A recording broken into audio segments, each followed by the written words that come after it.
Hello dear students, जैसा कि मैंने कल आपसे कहा था कि हम आर्टिकल जो ए एन और द होते हैं उनको सीख रहे हैं और कल की वीडियो में हमने ए और एन का यूज़ सीखा था। आज हम द आर्टिकल के बारे में रीड करेंगे। Okay, let's start. The is used before nouns that are only one of a kind, यानी कि द जो है वो सिर्फ उन नाउन के सामने यूज़ होता है जो केवल एक ही है, यानी कि पूरे ब्रह्मांड में एक ही हैं। जैसे सन हर जगह पर अपनी लाइट पहुंचाता है, लेकिन सब जगह पर वो एक ही है, यानी कि द सन। इसी तरह अर्थ पर हम रहते हैं तो अर्थ भी एक ही है, यानी कि प्लैनेट के नेम हो जो कि एक ही हैं, उनके साथ हम द यूज़ करते हैं। Second use of the is used when we talk about a noun for the second time. जैसा कि आप जानते हैं, नाउन मीन्स नेमिंग वर्ड्स। जब हम नाउन को यानी कि नेमिंग वर्ड्स को सेकेंड टाइम यानी कि सेकेंड सेंटेंस में भी दोबारा से रिपीट करते हैं, तब हम उसके सामने द का यूज़ करते हैं। For example, I saw a rat, मैंने एक चूहा देखा। द रैट वॉज टीनी, चूहा जो था वो छोटा था। देखिए, हमने फर्स्ट सेंटेंस में भी रैट के बारे में बात की, फिर से हम उसी रैट के बारे में बात कर रहे हैं, तो सेकेंड टाइम अगर हम उसे यूज़ करेंगे तो उसके साथ द का यूज़ ज़रूर करेंगे। And the third is the is also used before the names of rivers, oceans, famous buildings and mountains, यानी कि the का यूज़ हम नदियों के, सागरों, महासागरों, फेमस यानी कि जो प्रसिद्ध बिल्डिंग्स हैं, इमारतें हैं, माउंटेन्स, पहाड़ों के नाम हैं, उनके साथ भी यूज़ करेंगे। यानी कि द का इस्तेमाल हम कहाँ कहाँ करेंगे? नदियों, सागरों, महासागरों और फेमस बिल्डिंग्स के नेम हो या पहाड़ों के नेम हो, जैसे the Himalayas, the Taj Mahal and the Indian ocean. तो इन सब के नाम के साथ अगर हम रिवर की बात करें तो गंगा के साथ हम द गंगा यूज़ करेंगे, ठीक है, क्योंकि वो रिवर नेम है ना, इसलिए। और द का जो लेटर है वो कैपिटल नहीं होगा, ठीक है। इंडियन ओशियन तो द जब लग रहा है तो वो स्मॉल लेटर में होगा, लेकिन अगर ये सेंटेंस के स्टार्टिंग में है तो वहाँ पर इसका लेटर कैपिटल आपको मिलेगा।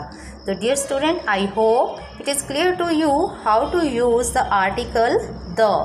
तो मैं फिर से रिपीट कर दूँ, द का यूज़ हम ऐसे नाउन जो केवल एक ही हैं उनके साथ यूज़ करते हैं, जैसे the sun, the earth, the moon.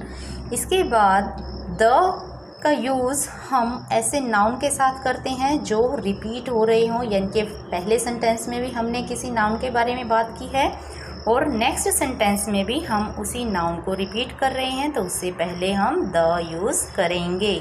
And the third one is the name of reverse, ocean, famous buildings and mountains, यानी कि इसके अलावा भी कुछ और बहुत सी चीज़ें हैं जहाँ पर हम द का इस्तेमाल करते हैं, जैसे जो फेमस न्यूज़पेपर्स हैं उनके साथ भी और डायरेक्शंस के नेम के साथ भी, इन सब के साथ हम द का यूज़ करते हैं, जैसे the Indian express, the Hindustan times, ठीक है। तो the Indian ocean, the Taj Mahal, the Himalayas. अब ताजमहल क्या है? फेमस बिल्डिंग है। हिमालयाज़ क्या है? माउंटेन्स हैं। इंडियन ओशियन क्या है? ओशियन का नेम है। तो इन सब के साथ हम द का यूज़ करते हैं। चलिए हम एक एक्सरसाइज करते हैं। Fill in the blanks with a, an और द। तो ए, एन और द तीनों का यूज़ करना हमने सीख लिया है। एक बार फिर से मैं आपको रिपीट कर दूं कि ए और एन का यूज़ हम कहाँ और कैसे करते हैं। कल हमने सीखा था कि ए का यूज़ हम कहाँ करते हैं? कोई भी सिंगुलर नाउन हो, कॉन्सोनेंट साउंड हो, तो उनके साथ हम ए यूज़ करते हैं, जैसे a bag, a man, a pen.